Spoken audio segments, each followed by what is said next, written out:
वंचित बहुजन आघाडीचे बीड लोकसभा उमेदवार अशोक हिंगे पाटील यांच्या लोकसभा निवडणुकीच्या प्रचारार्थ दिनांक 3 मे 2024 रोजी अंबाजोगाई शहरातील मोढा मार्केट मैदान या ठिकाणी सायंकाळी 5 वाजता प्रचार सभा होते। त्यानिमित्ताने जिल्ह्यातील पदाधिकाऱ्यांची नियोजन बैठक पार पडली आहे।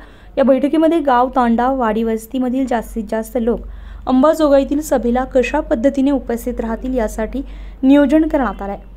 रेकॉर्ड ब्रेक करणारी ही सभा घेण्यात येईल असा निर्धार आणि माहिती उपस्थित सर्वच पदाधिकारी कार्यकर्त्यांनी या बैठकीत बोलताना सांगितले। त्यामध्ये उमेदवार अशोक हिंगे पाटील सह पूर्व विभागाचे जिल्हाध्यक्ष शैलेश कांबळे, मिलिंद घाडगे, धम्मानंद साळवे तालुक्यातील व शहरातील पदाधिकारी मोठ्या संख्येने उपस्थित होते। द हिंद न्यूजसाठी राजरतन डोंगरे, बीड, महाराष्ट्र।